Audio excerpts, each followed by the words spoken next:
L'homme est une machine, mais une machine très spéciale. Dans certaines conditions, elle peut cesser d'être une machine. Georges Gurdjieff. Ce ton éveil est confortable, tu ne t'es pas éveillé, tu as seulement changé de rêve. La lumière qui ne traverse pas l'ego n'est qu'un mensonge spirituel de plus. Tu as été trompé dès le début. On t'a dit que l'éveil est paix, lumière, amour constant, une sensation élevée qui te place au-dessus de la douleur. C'est faux. C'est une anesthésie spirituelle. Ce que tu appelles spiritualité était construit pour ne pas te réveiller. Elle a été conçue pour te maintenir fonctionnel, souriant, obéissant, pendant que tu dors profondément à l'intérieur de ta propre vie. L'homme ordinaire vit dans un sommeil psychologique. Il marche, parle, travaille, aime, souffre, mais il n'est pas présent. Il n'y a pas de moi réel là-dedans. Il y a une machine qui réagit. Des impulsions, des habitudes, des peurs, des désirs automatiques. Ce que tu appelles identité est un collage de conditionnements. Une fausse identité déguisée en âme. Et tant que tu t'attaches à cette image, l'éveil réel reste impossible. L'éveil réel ne commence pas par la lumière, il commence par la douleur de réaliser que tu n'es pas celui que tu crois être. Il commence quand l'ego est blessé, quand la fausse identité se fissure, quand l'image spirituelle que tu as construite pour te protéger s'effondre. Ce n'est pas beau, ce n'est pas confortable, ce n'est pas inspirant, c'est brutal, parce que tu découvres que tu n'as pas de centre, que le « moi » change sans cesse, qu'à un moment tu veux t'éveiller, et l'instant d'après tu veux fuir. Un « moi » promet la discipline, un autre « moi » sabote, un « moi » cherche la vérité, un autre « moi » veut l'approbation. Cette fragmentation est l'état normal de l'homme endormi. Et tant que cela n'est pas vu directement, sans excuse, il n'y a pas d'éveil. Il y a de la fantaisie. La spiritualité ordinaire t'offre de la lumière pour que tu ne vois pas ta propre cécité. Elle parle d'amour universel pour que tu n'affrontes pas la haine que tu portes. Elle parle de conscience élevée pour que tu ne sentes pas le vide intérieur. Elle crée un voile d'illusion plus sophistiqué. Un ego spirituel, un ego qui, désormais, se croit éveillé. Plus dangereux que l'ego ordinaire parce qu'il ne veut plus être remis en question. Il se protège avec de beaux mots, des symboles sacrés et des promesses de transcendance. Mais à l'intérieur, tout reste mécanique. Réaction, réaction, réaction. La machine continue de fonctionner. Le choc commence quand tu réalises que tu ne te souviens pas de toi-même. Tu passes la journée entière dans l'oubli. Oublié du corps, oublié de l'instant, oublié de ta propre âme. Tu vis capturé par des pensées automatiques, des émotions héritées, des impulsions répétées. C'est cela, le sommeil. Pas un sommeil métaphorique, un sommeil réel, psychologique. Et dans cet état, il n'y a pas de volonté propre. Il n'y a que du mouvement conditionné. Tu crois choisir, mais tu réagis. Tu crois décider, mais tu répètes. Tu crois aimer, mais tu t'attaches. Et tu appelles cela la vie. L'éveil réel exige une friction intérieure. Il exige de voir, à l'instant même où cela se produit, le mensonge à l'œuvre en toi. Il exige d'observer l'ego, vouloir se justifier, fuir, attaquer, spiritualiser. Il exige de ressentir la honte de découvrir que tu n'es pas un, mais multiple. Et qu'aucun de ces « moi » n'est essentiel. L'essence n'est pas dans les personnages, elle est dans le silence qui apparaît rarement et qui disparaît trop vite parce que tu n'as pas la force de le soutenir. La force ici n'est pas morale, c'est de l'énergie d'attention. Une présence réelle, le souvenir de soi. Rien de tout cela n'est confortable. Rien de tout cela ne génère des abonnés. Rien de tout cela ne vend une paix instantanée. C'est pour cela que cela a été caché. C'est pour cela que cela a été dilué. C'est pour cela qu'on a transformé l'éveil en esthétique, en discours, en identité. Mais le véritable travail commence quand tu acceptes que tu dors maintenant. Pas hier, maintenant. Pendant que tu lis ceci. Et que tout en toi veut échapper à cette constatation. C'est exactement à cet endroit que quelque chose peut naître, ou que tu retournes au rêve en l'appelant lumière. Et peut-être que la question qui palpite maintenant n'est pas « comment s'éveiller ?», mais quelque chose de bien plus inconfortable, quelque chose qui ne te laisse plus te détendre, quelque chose qui commence à créer une tension intérieure et ne t'offre plus le même confort qu'avant. Parce que si tu observes avec une honnêteté brutale, tu verras qu'il existe un moment précis où tu te rendors toujours, un point exact où la machine prend le relais. Et c'est précisément là que tout se joue. Écris dans les commentaires « Je ne suis pas éveillé », deviens membre de la chaîne maintenant et approfondis ce choc conscient. Tu t'endors toujours au même point, à l'instant précis où quelque chose en toi commence à voir, à la seconde exacte où l'illusion tremble. La machine ne tolère pas d'être vue, l'ego ne supporte pas d'être démasqué. Alors il crée du bruit, il crée de la pensée, il crée de l'émotion, il crée de la spiritualité. N'importe quoi pour te couper du contact direct avec le fait simple et dévastateur. Tu n'es pas présent. Gurdjieff insistait là-dessus parce qu'il savait que c'est le seul point réel de travail. Il ne s'agit pas d'améliorer la personnalité, il ne s'agit pas de purifier l'ego, il s'agit de voir que tu n'es pas un, et que tant qu'il n'existe pas de centre réel, tout est rêve. L'autorité de ce chemin ne vient pas de promesses, elle vient de l'inconfort. Gurdjieff ne parlait pas pour plaire, il parlait pour blesser le sommeil. Il observait l'homme comme un mécanisme automatique, répétitif, prévisible. Un ensemble d'habitudes qui se croient libres, et ce qui est le plus choquant, c'est de réaliser que ce n'est pas une métaphore. Tu peux observer cela maintenant. Observe comment tes réactions surgissent avant ta volonté. Observe comment les pensées apparaissent sans avoir été appelées. Observe comment les émotions s'imposent sans demander la permission. C'est la machine en fonctionnement. C'est l'ego opérant comme une fausse identité. L'homme dort parce qu'il ne peut pas soutenir la vérité sur lui-même. C'est trop lourd, trop humiliant.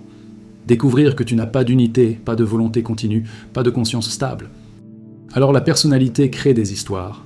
Elle crée des images. Elle crée une identité sociale, morale, spirituelle.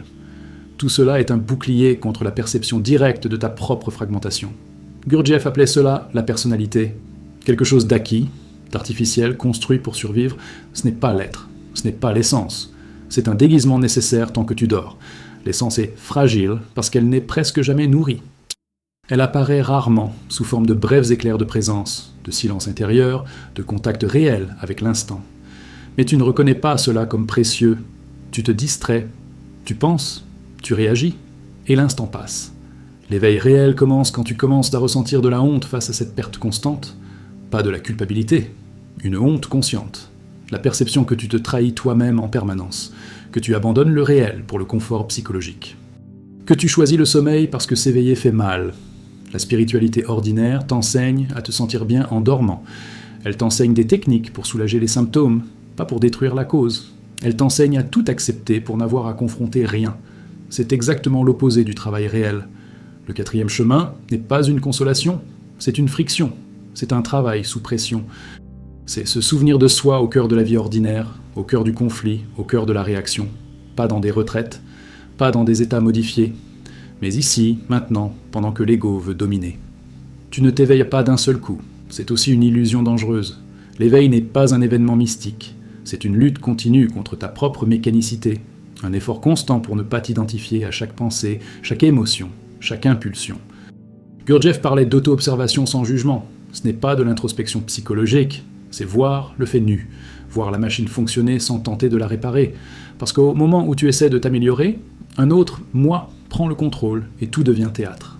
La cécité spirituelle commence quand tu crois avoir déjà vu, quand tu crois avoir déjà compris, quand tu transformes le chemin en identité. Je suis quelqu'un de conscient, je suis quelqu'un d'éveillé.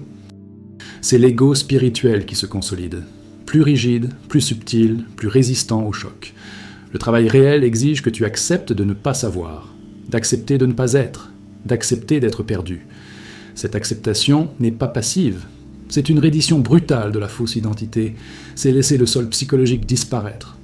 Le voile de l'illusion n'est pas quelque chose d'extérieur, il est tissé par tes propres pensées, par le besoin constant d'être quelqu'un, d'avoir un récit, de justifier ton existence. Quand ce récit s'effondre, un vide apparaît. Ce vide fait peur, et c'est précisément là que le travail commence. La majorité fuit ce point. Elle le remplit de croyances, de pratiques, d'explications.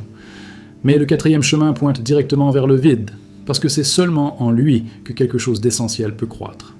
L'ego déteste le silence intérieur, parce que dans le silence, il n'existe pas. Il a besoin de mouvement, de comparaison, de conflit. Il a besoin de s'affirmer. Quand tu commences à te souvenir de toi, même pour quelques secondes, l'ego réagit avec force. Des pensées agressives surgissent, des distractions, des émotions intenses. Ce n'est pas un échec, c'est le signe que quelque chose a été touché. L'erreur est de s'identifier à nouveau. Le travail est de voir cela se produire sans te perdre complètement. L'homme dort parce qu'il croit que penser, c'est être conscient. Penser n'est pas la conscience. Penser est une fonction mécanique du cerveau. La conscience réelle est rare, discontinue, instable, et elle ne peut être renforcée que par un effort délibéré, pas par l'imagination, pas par le désir. L'effort ici signifie soutenir l'attention sur le corps, sur l'instant, sur la perception directe, pendant que tout en toi veut s'échapper. C'est désagréable. Voilà pourquoi presque personne ne le fait. La fausse identité veut toujours des résultats rapides. Elle veut ressentir quelque chose de spécial. Elle veut une confirmation. Le travail réel ne donne rien de tout cela. Il enlève, il retire, il démonte, il expose, il te place face à face avec ta propre inutilité psychologique, et c'est là que beaucoup abandonnent. Non parce qu'ils ne comprennent pas, mais parce qu'ils comprennent trop bien. Ils comprennent qu'il n'y a aucune garantie, que personne ne viendra te sauver, que l'effort est solitaire. L'autorité de cette chaîne est exactement là. Ne pas t'épargner ce choc. Ne pas adoucir, ne pas traduire en langage confortable. Gurdjieff ne parlait pas aux masses, il parlait à ceux qui pouvaient supporter la vérité. Et la vérité est que l'homme n'a pas d'âme développée. Il a un potentiel. Et ce potentiel ne se réalise qu'à travers un travail conscient et une souffrance volontaire. La souffrance ici n'est pas une douleur émotionnelle incontrôlée, c'est la douleur de ne pas s'identifier. La douleur de ne pas réagir automatiquement. Tu crois que tu souffres trop, mais tu souffres mal. Tu souffres de façon mécanique, inutile, répétitive. Le travail transforme la souffrance mécanique en souffrance consciente. Cela génère de l'énergie, cela génère de la densité, cela crée un centre. Sans cela, tout ce que tu appelles spiritualité n'est qu'une activité de plus de la machine, une distraction élégante, une autre manière de bien dormir avec toi-même. L'éveil réel ne te rend pas meilleur, il te rend plus responsable, parce que maintenant tu vois. Et en voyant, tu ne peux plus faire semblant, tu ne peux plus accuser, tu ne peux plus te cacher derrière des récits. Chaque moment de sommeil devient visible, chaque identification devient sensible. Cela fatigue, cela pèse, c'est le prix. Et presque personne n'est disposé à le payer continuellement. L'essence ne grandit pas avec de bonnes intentions, elle grandit avec une attention soutenue, avec des tentatives répétées de se souvenir de soi, avec des échecs constants, avec de petites victoires silencieuses que personne ne voit. Il n'y a pas de glamour, pas de lumière permanente, il y a du travail, il y a de l'effort, il y a une guerre intérieure contre la propre mécanicité, et cette guerre ne se termine pas tant que tu vis. L'homme ordinaire veut des techniques, il veut des méthodes rapides, il veut des raccourcis. Le quatrième chemin offre quelque chose de bien plus cruel, l'observation directe de ta propre nullité psychologique. Et à partir de là, peut-être, quelque chose de réel pourra naître. Peut-être. Rien n'est garanti. Ce « peut-être » est ce qui sépare la fantaisie du travail réel. Tu commences à percevoir que le plus grand ennemi n'est pas le monde, ni les autres, ni le système. C'est l'oubli constant de toi-même. C'est l'incapacité d'être présent. C'est la facilité avec laquelle tu te perds dans les pensées, les émotions, les images. Ce n'est pas abstrait. C'est observable maintenant. Et si tu n'observes pas maintenant, tu n'observeras jamais. L'éveil réel ne promet pas le bonheur. Il promet la réalité, et la réalité ne s'adapte pas à toi. C'est à toi de devenir capable de la supporter. Cela exige une structure intérieure que tu n'as pas encore. Et reconnaître cela sans fuir est le premier geste d'honnêteté réelle. Peut-être que la question qui est en train de se former maintenant n'est plus confortable. Peut-être est-ce quelque chose comme « À quel moment précis de la journée te perds-tu toujours ? Et pourquoi ces moments sont-ils toujours les mêmes ? Peut-être commenceras-tu à percevoir des schémas, des répétitions, des angles morts. Et si cela commence à t'incommoder, c'est que quelque chose a été touché. Et ce quelque chose ne te laissera pas en paix de sitôt. Tu commences à percevoir que tu ne t'endors pas par hasard. Il existe un schéma. Chaque fois que l'attention s'approche de l'essence, quelque chose en toi panique. Ce n'est pas une peur consciente, c'est un réflexe. L'ego ressent une menace de mort parce qu'il sait, même sans mots, que si le souvenir de soi se stabilise, il perd son trône. Alors il crée l'urgence, il crée le drame, il crée des pensées apparemment importantes, et tu chutes toujours. Puis tu appelles cela la vie normale. Gurdjieff était implacable à ce sujet. L'homme ne vit pas, il arrive. L'autorité de ce travail tient au fait que rien ici ne dépend de la croyance. Tu n'as rien à croire. Il suffit d'observer. Observe comment tu t'identifies à une pensée et deviens immédiatement cette pensée. Observe comment une émotion surgit et tu disparais à l'intérieur d'elle. Où est l'âme à cet instant ? Où est l'essence ? Elle n'y est pas. Il n'y a que la réaction. Il n'y a que la machine en fonctionnement. Et tant que cela n'est pas vu de manière directe et répétée, tout discours sur l'éveil n'est qu'une illusion raffinée. L'ego n'est pas une entité abstraite. C'est un ensemble de fonctions automatiques qui se font passer pour moi. Pas un moi qui veut, un moi qui est, un moi qui promet de changer, un moi qui abandonne. Aucun n'est continu, aucun n'est fiable. Et pourtant, tu construis toute ton identité sur cette fragmentation. C'est cela, la cécité spirituelle.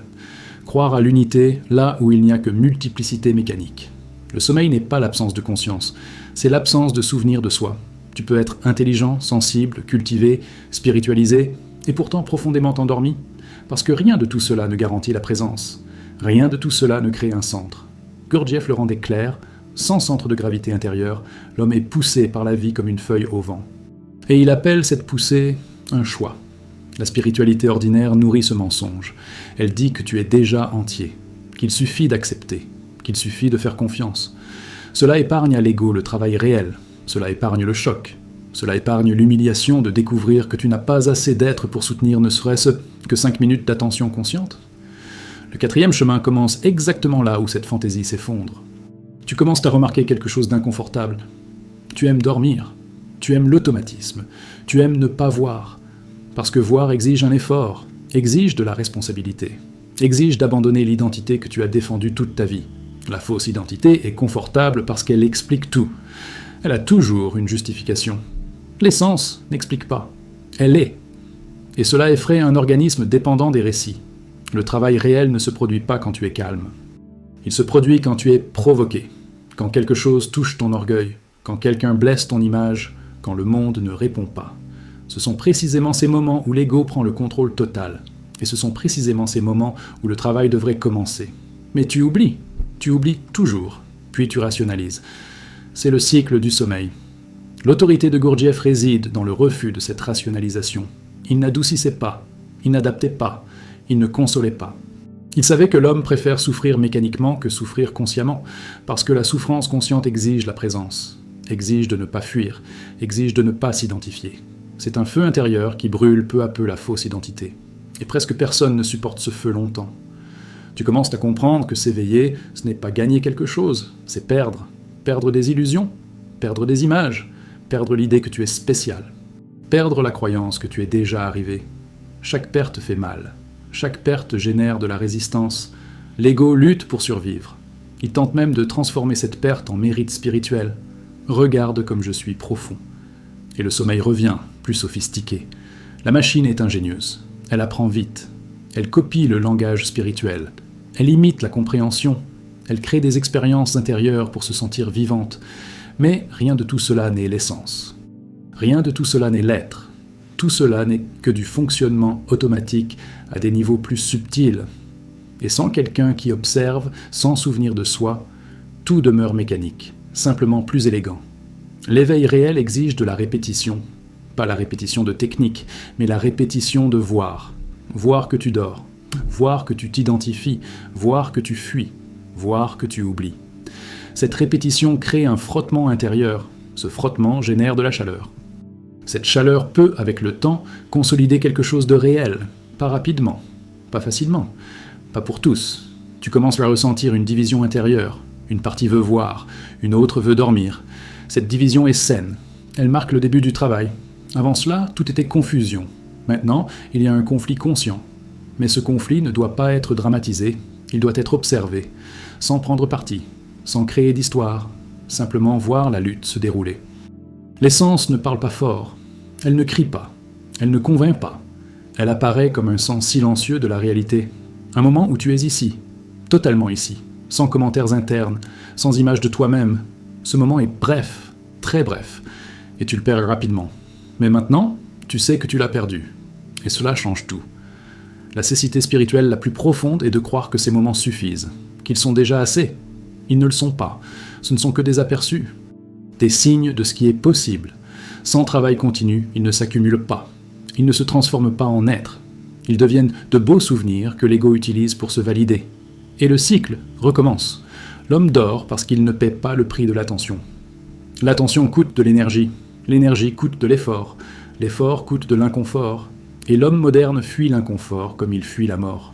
C'est pourquoi il préfère les théories, les discours, les vidéos, les idées.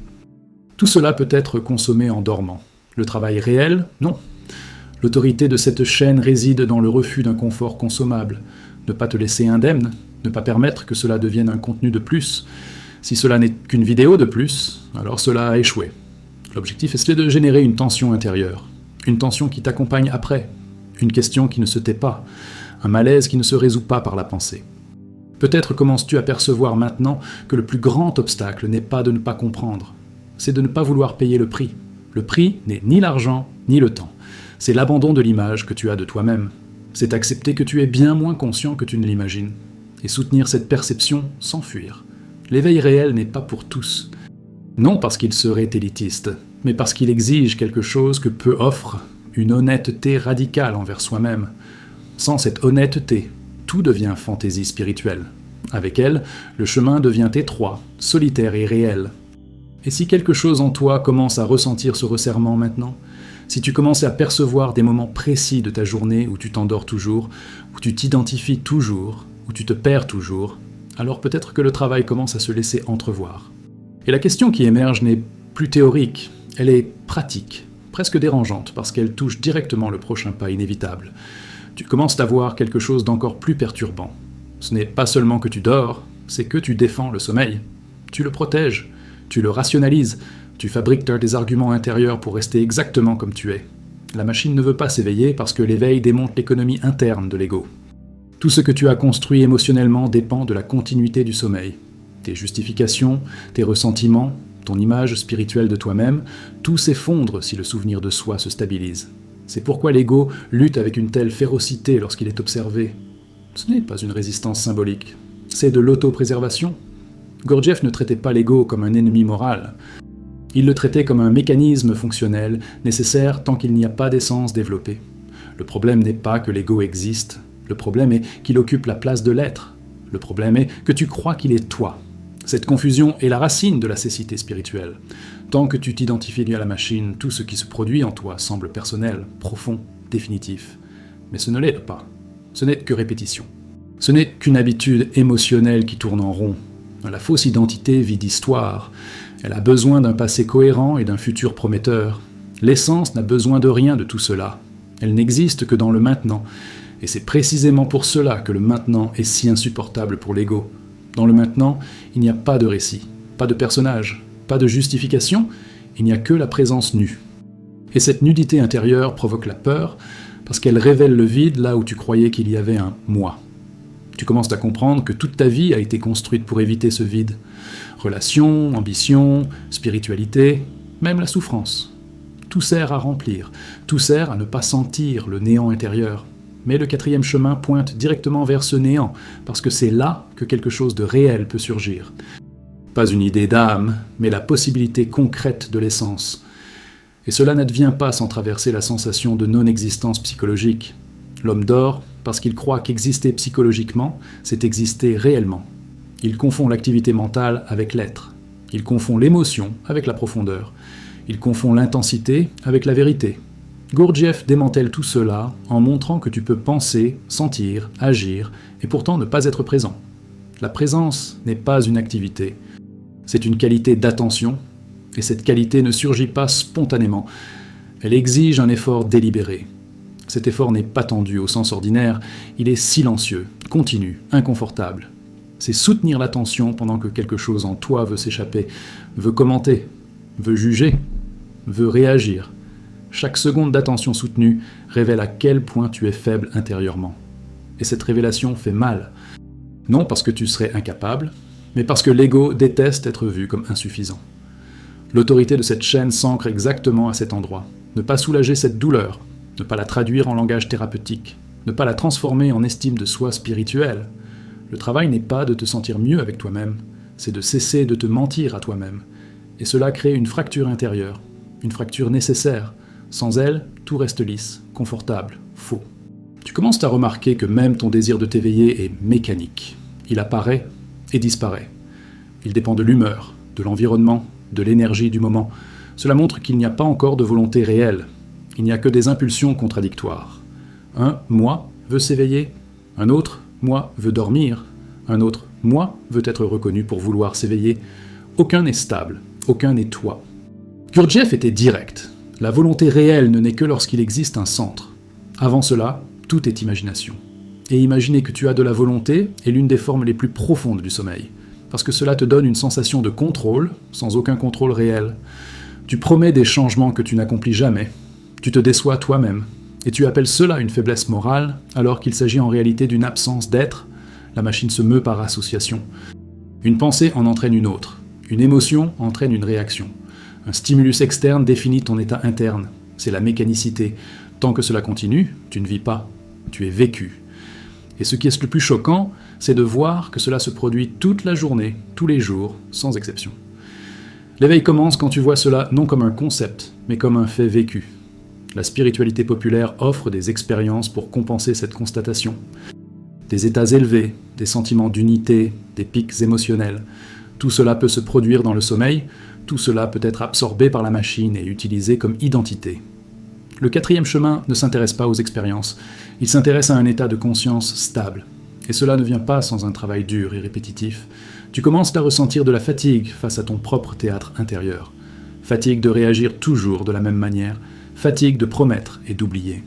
Cette fatigue peut devenir du désespoir ou devenir du combustible. Si elle devient du désespoir, tu fuis. Si elle devient du combustible, quelque chose commence à s'organiser. Ce point est délicat, parce que l'ego tente de capturer même la fatigue et de la transformer en drame. Le souvenir de soi n'est pas une concentration forcée, c'est une division de l'attention. Une partie sur ce que tu fais, une autre sur toi-même. Corps, sensation, présence, cela paraît simple. Mais c'est presque impossible à maintenir. Et c'est précisément pour cela que c'est l'axe du travail. Chaque seconde maintenue affaiblit l'identification automatique. Chaque seconde oubliée renforce la machine. Tu commences à comprendre qu'il n'y a pas de progrès linéaire. Il y a des avancées et des chutes, des moments de clarté et de longues périodes d'oubli. L'erreur est de romantiser les avancées et de justifier les chutes. Le travail demande quelque chose de plus froid, une observation continue, sans espoir excessif, sans désespoir théâtral. Juste voir, toujours voir, même quand cela fait mal. L'ego veut des résultats visibles, il veut se sentir différent, il veut être reconnu. L'essence croit dans l'invisible. Elle ne s'annonce pas, elle ne s'exhibe pas, et c'est pourquoi l'ego tente de l'ignorer. Il préfère des états émotionnels intenses à une présence silencieuse et sans identité. Cette préférence maintient l'homme endormi, même dans des environnements spirituels. Tu commences à t'apercevoir que ta plus grande dépendance n'est ni le plaisir, ni la souffrance. C'est l'identification. Tu t'identifies à tout. Opinion, émotion, rôle, idée spirituelle. Chaque identification t'arrache au maintenant et te projette dans une histoire. Voir cela de manière répétée est fatigant. Mais cette fatigue est un bon signe. Elle indique que le mensonge commence à peser. Le quatrième chemin ne promet pas le salut. Il promet le travail. Il ne promet pas la lumière. Il promet la vérité. Et la vérité, au début, est sombre, sèche, dépourvue de sens psychologique. C'est pourquoi peu reste. Non par manque de capacité, mais par manque de disposition à perdre leur propre image. Peut-être commences-tu maintenant à percevoir que le véritable obstacle n'est pas d'apprendre davantage, mais de cesser de te tromper aux mêmes endroits. Cesser d'appeler réaction un choix.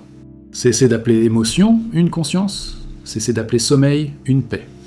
Et cette perception commence à se resserrer parce qu'elle pointe vers quelque chose de très précis que tu évites encore de regarder en face. Et si tu observes avec une honnêteté brutale, tu verras qu'il existe un instant exact, toujours le même, où tu abandonnes la présence pour protéger l'identité. Et tant que cet instant ne sera pas vu au moment même où il se produit, tout le reste continuera de tourner autour de lui, comme un axe invisible qui décide de tout sans que tu t'en rendes compte. Tu commences à reconnaître cet instant avec plus de netteté. Ce n'est pas un grand événement, c'est presque imperceptible. Un micro-déplacement de l'attention, une pensée que tu acceptes sans t'en rendre compte, une émotion que tu embrasses comme si elle était toi. Et c'est fait. Le sommeil revient, toujours ainsi, toujours simple, toujours automatique. C'est là que la machine gagne, non par la force mais par la subtilité. Gurdjieff insistait là-dessus parce qu'il le savait. L'homme ne tombe pas, il glisse, et ensuite, il passe le reste de la journée à justifier la glissade comme s'il s'agissait d'un choix conscient. L'autorité de ce travail réside dans le refus de te laisser romantiser ce point. Ce n'est pas une faiblesse humaine, ce n'est pas un processus spirituel. C'est de la mécanicité pure. Tant que tu traites cet instant comme quelque chose de normal, rien ne change. Le quatrième chemin exige que tu le vois pour ce qu'il est. Le moment exact où tu trahis la possibilité d'être. Non par malveillance, mais par habitude. Et une habitude ne se rompt que par une attention répétée, froide, impersonnelle. Tu commences à percevoir que ta plus grande défense est l'explication. Chaque fois que quelque chose fait mal, tu expliques. Chaque fois que quelque chose échoue, tu expliques. Chaque fois que le travail t'échappe, tu expliques. L'explication est un narcotique. Elle crée la sensation de compréhension sans transformation. Gurdjieff ne s'intéressait pas aux explications psychologiques parce qu'il savait qu'elles nourrissent la fausse identité. Le travail ne te demande pas de comprendre davantage, il te demande de voir davantage. Voir fait mal parce que cela retire le confort du récit, tu ne peux plus te raconter la même histoire à ton sujet. Tu ne peux plus te poser en victime, en chercheur, en être illuminé, en progrès. Tu vois quelque chose de bien plus simple et humiliant. Tu dors presque tout le temps, et quand tu t'éveilles pour quelques secondes, tu fuis aussitôt. Cette vision répétée brise quelque chose à l'intérieur, et cette brisure est nécessaire. La machine déteste la répétition consciente. Elle préfère la nouveauté. C'est pourquoi tu t'enthousiasmes pour de nouveaux concepts, de nouvelles vidéos, de nouvelles idées. Tout cela maintient un sommeil sophistiqué. Le travail réel est toujours le même. Se souvenir de soi, observer l'identification, revenir, tomber, revenir, tomber, sans glamour, sans sensation spéciale, sans récompense émotionnelle. Voilà pourquoi presque personne ne continue. Non parce que ce n'est pas profond, mais parce que c'est trop simple pour l'ego. Tu commences à te remarquer que même ta douleur est mécanique. Tu souffres toujours de la même manière, pour les mêmes raisons, avec les mêmes réactions. Et tu appelles cela mon histoire. Ce n'est pas la tienne, c'est un programme. Tant que tu t'identifies à cette souffrance, elle ne produit rien. Quand tu l'observes sans t'y perdre, elle devient du combustible. C'est cela, la souffrance consciente. Ce n'est pas se torturer, c'est ne pas fuir. La fausse identité veut toujours résoudre. Elle veut fermer, elle veut une conclusion. Le travail réel ne ferme pas. Il maintient ouvert. Il maintient la question vivante. Il maintient la tension active. Cette tension n'est pas de l'anxiété. C'est une friction entre le sommeil et la présence. S'il n'y a pas de friction, il n'y a pas de chaleur. S'il n'y a pas de chaleur, rien ne se transforme. La spiritualité confortable élimine la friction. Le quatrième chemin la préserve. Tu commences à comprendre que ta plus grande perte n'est pas constituée d'opportunités extérieures, mais de moments de présence gaspillés, des milliers par jour. Et personne ne peut les récupérer à ta place. Cette perception engendre une sobriété intérieure, une gravité. Quelque chose en toi commence à se prendre au sérieux, non au sens moral, mais au sens existentiel. Non comme quelqu'un de spécial, mais comme quelqu'un de dangereusement endormi. L'autorité de cette chaîne repose précisément sur cette sobriété. Ne pas promettre de raccourcis, ne pas offrir de consolation, ne pas transformer le travail en identité. Ici, il n'est pas question de se sentir bien. Il est question de se voir tel que l'on est. Et cela ne plaît pas, cela ne détend pas, cela réveille. Et se réveiller n'a jamais été confortable pour celui qui a dormi toute sa vie. Tu commences à sentir que tu ne peux plus ne pas entendre cela. Non parce que tu es d'accord, mais parce que quelque chose a été vu. Et ce qui est vu ne peut plus être dévu. Tu peux fuir, te distraire, rationaliser, mais quelque chose en toi sait. C'est quand tu dors, c'est quand tu t'es perdu, c'est quand tu as choisi le confort plutôt que la présence. Ce savoir ne te laisse plus en paix. Et c'est un bon signe. Peut-être que maintenant, la question qui commence à presser à l'intérieur n'est plus « comment continuer ?», mais quelque chose de plus brut, de plus direct, de plus dangereux pour la fausse identité. Quelque chose comme « es-tu disposé à observer le prochain instant où tu t'identifies, exactement au moment où cela se produit, sans te justifier, sans te blâmer, sans te consoler ? Parce que c'est précisément là, et seulement là, que le travail réel commence à exister véritablement. Si quelque chose en toi a été touché, ce n'était pas du confort, c'était de la vérité. Cette chaîne n'existe pas pour calmer l'ego, elle existe pour blesser le sommeil. Si tu as ressenti de l'inconfort, de la tension ou une exposition intérieure, le travail a commencé. Deviens membre de la chaîne pour accéder à des contenus plus denses, plus directs et sans concession envers l'ego. Commente ce qui t'a le plus fait mal dans cette vidéo. Écrire fixe la perception. Abonne-toi si tu ne veux plus d'une spiritualité qui te maintient endormi.